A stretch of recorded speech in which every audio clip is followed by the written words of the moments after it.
Nah, kemudian kita lihat dulu indikator-indikator apa sih penyebabnya yang tadi ya, coba kita lihat di kebebasan sipil. Indikator apa ini yang perlu harus menjadi perhatian supaya ini juga menjadi bahan perbaikan ke depan supaya nilai demokrasi kita juga semakin tinggi. Nah, dari tabel-tabel ini kita bahas yang negatif saja dulu ya. Di indikator 9.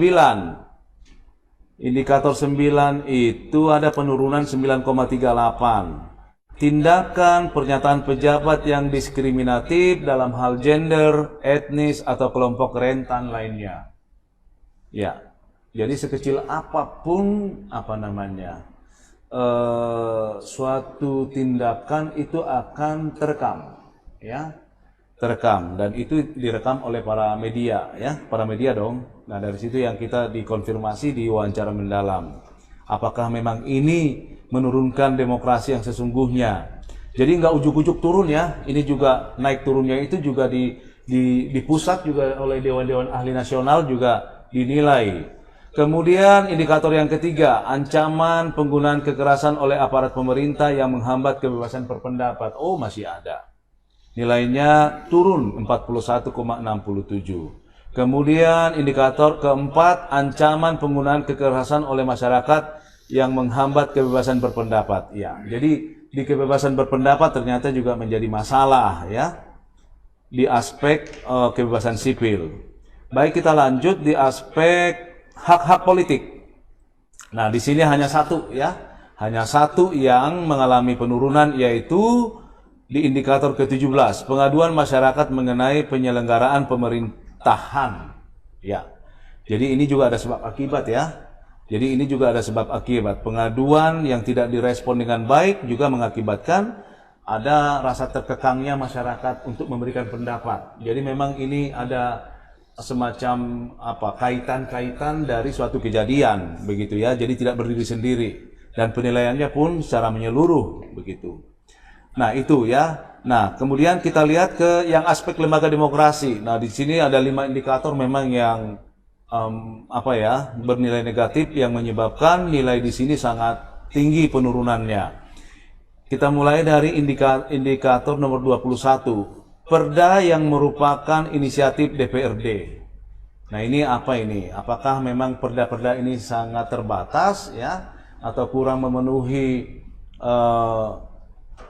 kebutuhan dari masyarakat, tetap perda-perda dari inisiatif ini tidak bisa dipenuhi? Barangkali itu yang menyebabkan turunnya nilai di indikator ini 8,97. Kemudian indikator 18, itu netralitas penyelenggara pemilu juga mengakibatkan turunnya nilai indikator ini.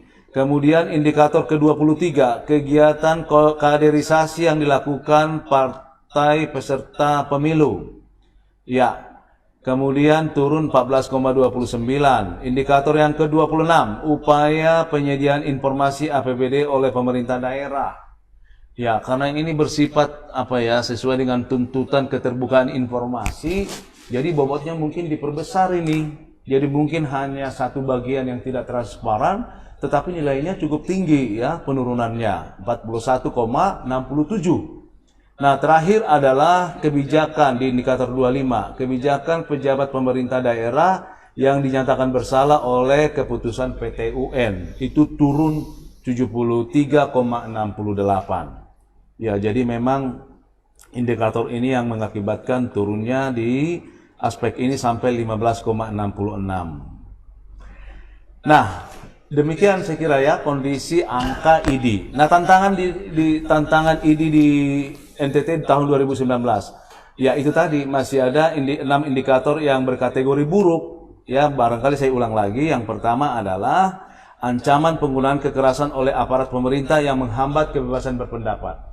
Jadi dari pemerintah sendiri ya, yang barangkali cara penanganannya yang perlu harus ditingkatkan ya. Bagaimana perannya untuk, kalau yang namanya berpendapat kan nggak bisa dihambat gitu ya Pak Jimmy ya. Jadi mungkin bagaimana menanganinya barangkali di sini dalam penilaiannya. Kemudian ancaman penggunaan kekerasan oleh masyarakat yang menghambat kebebasan berpendapat. Jadi dari masyarakat ke masyarakat juga dilihat gitu. Ya, kenapa? Ada sebab akibatnya. Kemudian demonstrasi mogok yang bersifat kekerasan, ya, jadi masih ada nih ternyata. Kemudian rekomendasi DPRD kepada eksekutif, ya, ini yang perlu ditingkatkan. Kemudian kebijakan pejabat pemerintah yang dinyatakan bersalah oleh keputusan PT UN dan upaya penyediaan informasi APBD oleh pemerintah daerah. Jadi memang ada indikator yang bisa disimpulkan yang perlu menjadi perhatian kita bagaimana tahun ini atau tahun-tahun berikutnya ini menjadi pengalaman untuk penanganan-penanganan yang lebih baik, ya. Nah, oleh karena itu mari kita lihat kalau kita lihat secara nasional, ya. Secara nasional di tahun 2018 memang nilai NTT, ID NTT itu 82,32 setelah DKI dan Bali. Namun di tahun 2019 posisi ini menurun dari ketiga menjadi keenam, ya, setelah DKI, Kalimantan Utara, Kepulauan Riau, Bali, Kalimantan Tengah. Ya. Nah, kita lihat provinsi-provinsi mana ya yang mengalami peningkatan. Nah, kalau kita lihat ada Kalimantan Tengah paling tinggi, ya, Bengkulu, Sulawesi Barat dan seterusnya sampai Sumatera Barat, ya. Nah, kemudian yang turun, nah tentu saja NTT ada di kelompok ini. Nah, terbesar penurunannya itu ada di Sulawesi Tenggara yang turun 9,12. Ini cukup signifikan, ya. Nah, kita tidak tahu di sana, ya. Kemudian diikuti oleh Maluku. Nah, Nusa Tenggara Timur itu berada di tengah-tengah, ya, dengan penurunan 1,30 poin dari tahun kemarin. Nah, mungkin saya langsung kepada kesimpulan saja. Yang pertama, ID Provinsi NTT nilainya 81,02, menurun dibandingkan tahun 2018 karena adanya penurunan yang cukup drastis pada aspek lembaga demokrasi. Yang kedua, penurunan aspek lembaga demokrasi tidak lepas dari kinerja pemerintah baik pusat maupun daerah, terutama terkait indikator pada aspek ini yang merupakan ranah pemerintah seperti penyediaan informasi APBD yang memang wajib harus diketahui oleh masyarakat, ya, karena APBN uang kita, begitu ya, kalau Kementerian Keuangan, ya, itu kan logo-logo yang memberikan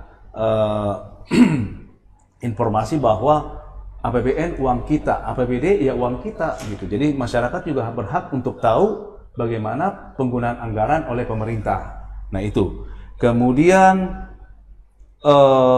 peningkatan aspek hak-hak politik terutama terlihat dengan semakin meningkatnya tingkat partisipasi pemilu dan pengaturan TPS yang lebih mudah diakses oleh penyandang disabilitas. Ya, yang terakhir, penurunan aspek kebebasan sipil tidak lepas dari sengitnya kompetisi pada pemilu 2019 dan maraknya demonstrasi terkait revisi Undang-Undang KPK dan RUU KUHP. Nah, demikian barangkali yang bisa saya sampaikan, dan harapannya adalah dari data-data yang terinformasi ini juga bisa kita lihat pembelajaran dalam meningkatkan nilai demokrasi ke depan di NTT. Demikian Bu Lucy, terima kasih.